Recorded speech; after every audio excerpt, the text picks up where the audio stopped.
अस्सलाम वालेकुम बच्चों। आज मैं आपको जिस प्रॉब्लम के लिए एल्गोरिथम समझाने जा रही हूँ that is your problem number 8, printing और नंबर्स फ्रॉम 1 to 100। 1 से 100 तक जितने भी नंबर्स हैं उनमें जितने भी ऑड नंबर्स आते हैं वो सारे आपने प्रिंट कराने हैं, ठीक है। एल्गोरिथम से हट के वैसे मैं आपसे पूछती हूँ कि मुझे बताएं 1 से 10 तक जितने भी नंबर्स हैं इनमें मुझे ऑड नंबर्स कौन से हैं। तो आप मुझे बताएंगे 1, 3, 5, 7, 9। मैं कहती हूँ आपको कैसे पता चला? आपने कहा पहला तो ऑड नंबर 1 है, फिर इसमें +2 करते जाएं तो 3 बन जाता है। 1 + 3, 1 + 2 3 बन जाता है। फिर 3 में +2 करें तो 5 बन जाता है। फिर 5 में +2 करें तो 7 बन जाता है। 7 में +2 करें तो 9 बन जाता है, ठीक है। तो दीज आर ऑड नंबर्स। मैं आपसे कहती हूँ 1 से लेकर 100 तक मुझे जितने भी ऑड नंबर्स हैं तो वो बताते जाएं। तो फिर आप आगे 9 के बाद बताएंगे 11 है, 13 है, ऐसे है, ठीक है। अब आपको यहाँ पे कहा गया कि कंप्यूटर पे ये आपने कंप्यूटर को समझाना है प्रोग्रामिंग लैंग्वेज लिख के कि ये तुमने करना है 1 से लेकर 100 तक जितने भी ऑड नंबर्स हैं वो प्रिंट कराने हैं। तो आप कैसे समझाएंगे? स्टेप बाय स्टेप, ठीक है। एल्गोरिदम क्या होता है? It is a step by step to solve the problem, ठीक है। स्टेप्स होते हैं। तो अब सबसे पहला और आखिरी स्टेप मैंने आपको बताया हुआ that is starting and then stopping, ठीक है। स्टार्ट किया आपने।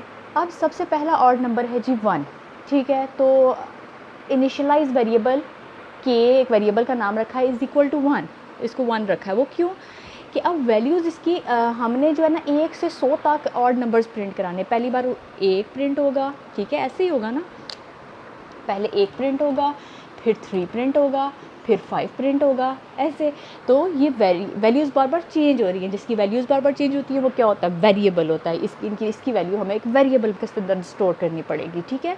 वेरिएबल का नाम एक के रखा है, आप चाहो तो ए रख लो, बी रख लो, कुछ भी रख लो, एक्स रख लो।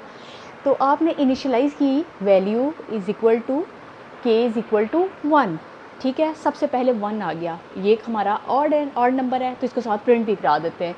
स्टेप 2 पे हमने कहा आउटपुट के बजाय अगर आप चाहो तो प्रिंट भी लिख सकते हो, ठीक है।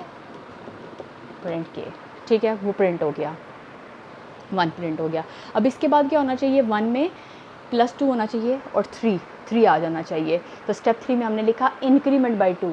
ये कॉन्टीन्यूसली आगे इंक्रीमेंट बाई 2 तो होना ही है। इंक्रीमेंट बाई 2 होगा तो 1 में 2 ऐड होगा तो 3 हो जाएगा, ठीक है। अब 3 आ गया ये कंप्यूटर के पास, लेकिन अब ये 3 प्रिंट कराना है या नहीं, उसको नहीं पता कि 3 100 से छोटा है या 100 से बड़ा है, क्या है। तो यहाँ पे क्योंकि हमें उन्होंने कहा है 100 से छोटे छोटे सारे ऑड नंबर्स प्रिंट कराने हैं, तो एक कंडीशन होनी चाहिए। कंडीशन के लिए या कंपैरिजन के लिए लास्ट एल्गोरिथम भी जो हमने पढ़ा था उसमें मैंने बताया था कि इफ़ स्टेटमेंट यूज़ होती है। उसमें वैल्यू चेक करते हैं कि इफ़ दिस हैपेंड, अगर ऐसा है तो इस लाइन पे चले जाओ, अगर ऐसा है तो इस लाइन पे चले जाओ। Check if the value of k is less than 100, ये चीज़ चेक करने के लिए कि वैल्यू ऑफ के जो अब आई है 3, ये 100 से छोटी है कि नहीं। तो आपने चेक करना है इफ़ के इज़ लेस देन 100, अगर जो के से 100 से जो के की वैल्यू है 100 से छोटी है, ठीक है। अगर छोटी है तो ये वाली इसके फ़ौरन बाद वाली लाइन एग्जीक्यूट होती है। तो अगर छोटी नहीं है ना, अगर ये छोटी नहीं होगी तो अदरवाइज़ वाली तरफ चला जाएगा। अदरवाइज़ के बाद जो लिखा होगा वो पूरा कर देगा, ठीक है। तो यहाँ चेक होगा के इज़ लेस देन 100, के की वैल्यू अभी +2 1 में किया तो 3 बन गई थी। तो चेक होगा कि 3 इज़ लेस देन 100, येस, 3 तो वाकई 100 से छोटा है। देन गो टू स्टेप 2, वापस यहीं से स्टेप 2 पे चला जाएगा। अदरवाइज़ में लिखा हुआ था स्टेप 5, अगर ये 100 से बड़ी होती तो स्टेप 5 पे जाके एल्गोरिथम ख़त्म हो जाना था। स्टेप 2 पे जाएगी, आउटपुट के 3 हुआ था, ये आउटपुट हो जाएगा। फिर नीचे आएगा स्टेप 2, ये तरतीब से चलता है। अब ये पीछे स्टेप 1 पे नहीं जाएगा, यहीं से तरतीब से चलता रहेगा। गो टू की मदद से आप इसे पीछे भेज सकते हो।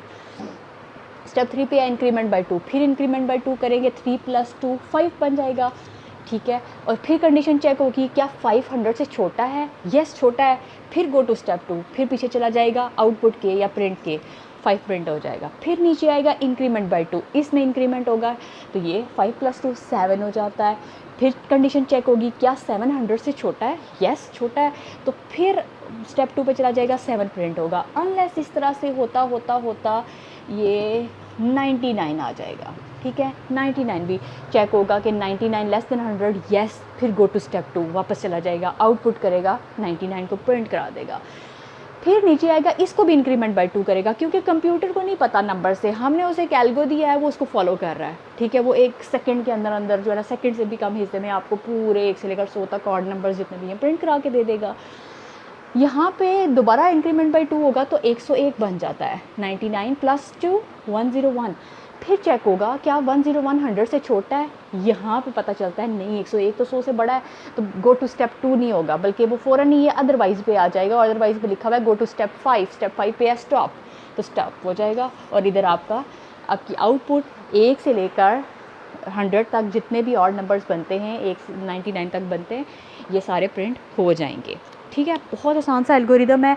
आगे सारे एल्गोरिदम्स ऐसे ही हैं जिनमें ये रेपिटेशन स्ट्रक्चर यूज़ हुआ है। चैप्टर नंबर 4 में हम बाकायदा इनके प्रोग्राम्स लिखेंगे।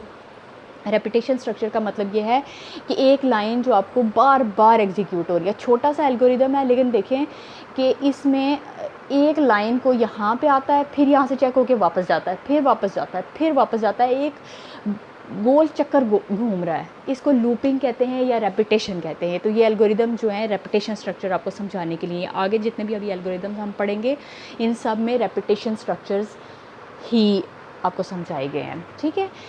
तो ये देखें बार बार रिपीट होता रहा, स्टेप 2 पे जाता रहा, अनलेस जब कंडीशन गलत हुई तो स्टॉप हो गया, ठीक है। 1 से 100 तक ऑड नंबर प्रिंट हो गए। अब इसी को थोड़ा सा चेंज करते हैं कि अगर आपसे कहा जाए कि 1 से 100 तक जितने भी इवन नंबर्स हैं वो प्रिंट करा के दे दें, सिंपल थोड़ा सा चेंज। एल्गोरिदम ये है, मैंने आपको उस दिन भी बताया था कि आपने प्रॉब्लम को अच्छे से समझना है और फिर उसको अपनी समझ के मुताबिक लिख देना है, ठीक है। स्टेप बाय स्टेप उस प्रॉब्लम को लिख देना है कि पहला स्टेप ये होगा, दूसरा ये होगा, तीसरा ये होगा, अपनी समझ के मुताबिक उसको लिख देना है। That is algorithm. तो अब 1 से 100 तक सबसे पहले आपने ये देखना है कि शुरू कहाँ से होते हैं हमारे इवन नंबर। सबसे पहला इवन नंबर दैट इज़ 2, ठीक है। तो initialize variable k is equal to 2, हमें इनिशलाइज यानी कि 2 से कर देना पड़ेगा कि 2 से स्टार्ट होते हैं, ठीक है। अगला स्टेप यही होगा, पहला हमने 2 को प्रिंट कराना है, तो सबसे पहले 2 प्रिंट हो जाएगा, ठीक है। और 2 में +2 करें तो 4, फिर +2 करें तो 6, ऐसे ही है ना। तो इंक्रीमेंट बाय 2 ही करेंगे, +2 होगा तो 4 हो जाएगा। फिर कंडीशन नीचे आके चेक होगी क्या 4 100 से छोटा है, येस अगर छोटा है तो वापस इस पे जाएगा और प्रिंट होता जाएगा 2 4 6 8 10 अप टू 98, ठीक है। 98 पे आके, सॉरी 99 मैंने लिख दिया है, 98 पे आके जब यहाँ दोबारा कंडीशन चेक होगी, पहले तो इंक्रीमेंट बाय 2 होगा कि 98 + 2 100 हो जाता है। नीचे आके कंडीशन चेक होगी क्या 100 से छोटा है, तो नहीं, 100 से छोटा तो नहीं है, बराबर है। तो बराबर का तो यहाँ हमने लिखा नहीं है, छोटा है, तो इसलिए फिर अदरवाइज़ पे आ जाएगा और स्टॉप हो जाएगा। दैट्स वेरी सिंपल, ठीक है। बस आपने ये समझ के करना है।